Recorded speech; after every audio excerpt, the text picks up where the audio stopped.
राधे राधे। आज कान्हा जी ब्लॉग्स में मैं पूजा जगन्नाथ जी के एक अनन्य भक्त की कथा लेकर आई हूँ।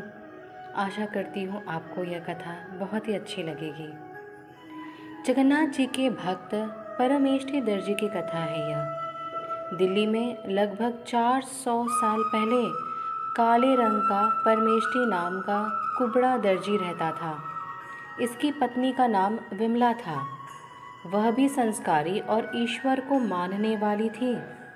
परमेष्ठी की वासुदेव भगवान पर अपार आस्था थी। वह सोते जागते भगवत नाम स्मरण करता रहता। परमेष्ठी अपने काम में बहुत निपुण था। वह अपना काम बहुत सफाई से करता था। इसीलिए नवाब और बड़े बड़े अमीर राजघरानों से उसके यहाँ कपड़े सिलवाने लोग आते थे। जहाँ तक कि दिल्ली के बादशाह को भी उसके सिले कपड़े बहुत पसंद आते थे।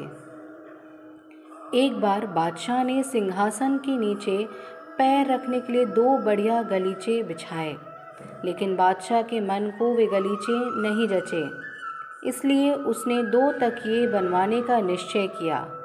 बादशाह ने कीमती मखमल के कपड़े पर हीरे, मोती, सोने की तारों से जड़वाए। बादशाह चाहता था इस बहुमूल्य कपड़े से सुंदर तकिए बने।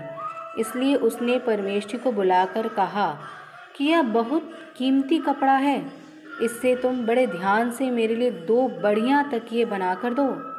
परमेष्ठी कपड़ा लेकर घर आ गया और कपड़े से तकिए के 2 खोल तैयार किए।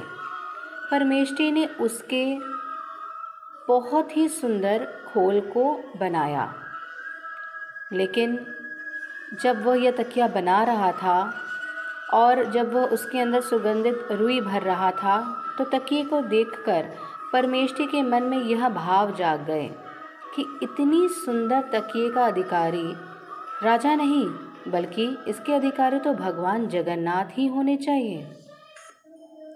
धीरे धीरे उसके दिमाग में यह विचार दृढ़ होने लगा कि इतनी सुंदर कारीगरी किस काम की, अगर वह भगवान की सेवा में न लगे।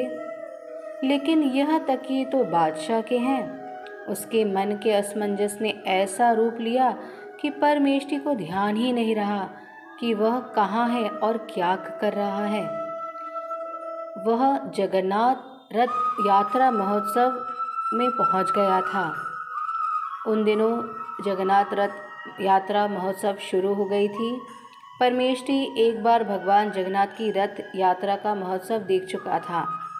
परमेष्ठी आज भी भाव आवेश में जैसे रथ यात्रा महोत्सव का प्रत्यक्ष दर्शन करने लगा। परमेष्ठी देख रहे थे कि जगन्नाथ जी रथ पर विराजमान हो रहे हैं और हजारों की संख्या उनके भक्त रथ की रस्सी को पकड़कर खड़े हैं।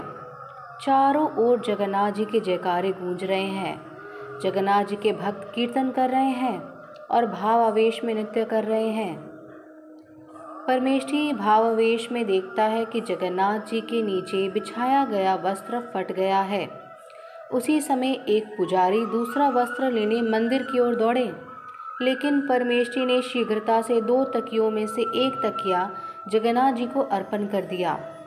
जगन्नाथ जी ने परमेष्ठी का तकिया स्वीकार कर लिया। दर्जी भाव विभोर होकर नाचने लगा। परमेष्ठी स्वप्न नहीं देख रहे थे, बल्कि सचमुच पुजारी ने देखा कि जगन्नाथ जी के नीचे का वस्त्र फट गया था और किसी भक्त ने जगन्नाथ जी को रत्न जड़ित तकिया भेंट कर दिया था। जैसे ही परमेष्ठी दर्जी को चेतना आई, उन्हें दिव्य अनुभूति हो रही थी कि जगन्नाथ जी ने उसका तकिया स्वीकार कर लिया है। लेकिन उसी क्षण ध्यान आया कि यह तकिए तो बादशाह के हैं। लेकिन जगन्नाथ जी को अर्पण किए तकिए की उसे इतनी खुशी हो रही थी कि मृत्यु का भय भी उसे अब नहीं सता रहा था। उसी समय बादशाह के सैनिकों ने उसे दोनों तकिए लेकर आने को बोला। परमेष्ठी एक ही तकिया लेकर बादशाह के पास पहुंच गया।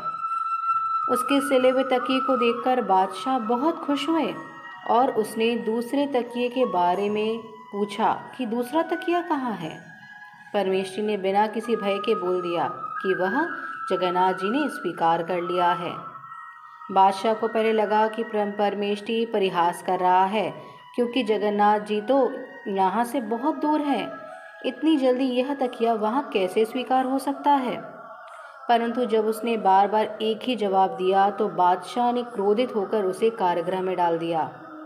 कारागृह में जब वह जगन्नाथ जी का स्मरण कर रहा था तो रात्रि के समय जगन्नाथ जी ने उसे दर्शन दिए और उसकी हथकड़ी टूट गई। कारागार की कोठरी का द्वार खुल गया। परमेष्ठी को शंख चक्र गदाधारी भगवान ने दर्शन दिए। भगवान के दर्शन कर वह उनके चरणों में पड़ गया। भगवान परमेष्ठी से कहने लगे कि इस संसार में कोई भी इतना बलवान नहीं है कि कोई मेरे भक्त को कष्ट दे सके। भगवान उसे बंधन मुक्त करके अंदर ध्यान हो गए। उधर बादशाह के स्वप्न में एक बड़ा भयंकर पुरुष आया, मानो साक्षात्कार उसका महाकाल से हो गया हो। अपना दंड उठाए इसे पीट रहे थे। वह कहने लगा, तुमने परमेष्ठी को क्यों कैद किया है। बादशाह डर के मारे पसीने से तरतर हो उठ गया और उसका पूरा शरीर कांप रहा था और उनका बदन दर्द हो रहा था। शरीर पर चोट के निशान नजर आ रहे थे। सवेरा होते ही उसने मंत्रियों को अपने स्वप्न के बारे में बताया और तुरंत ही परमेष्ठी को मिलने कैद खाने में पहुंच गया। परमेष्ठी ध्यान मग्न बैठा था और उसकी हथकड़ी टूटी हुई थी। उसके शरीर से अलौकिक प्रकाश निकल रहा था और ध्यान टूटने पर वह व्याकुल होकर रोने लगा। बादशाह ने परमेष्ठी दर्जी से हाथ जोड़कर क्षमा मांगी और उसे सुसज्जित हाथी पर बिठाकर गाजे बाजे के साथ शहर में ले गए। चारों ओर दर्जी का जय जयकार होने लगा, लेकिन परमेष्ठी को यह प्रसिद्धि बिल्कुल नहीं भा रही थी। वह दिल्ली छोड़कर कहीं दूर चले गए और पूरा जीवन भगवान के पूजन में व्यतीत कर दिया उन्होंने। ऐसा होता है एक भक्त और ईश्वर का बंधन, रिश्ता जो अटूट होता है, सिर्फ प्यार के बंधन में बंधा होता है। जय जगन्नाथ।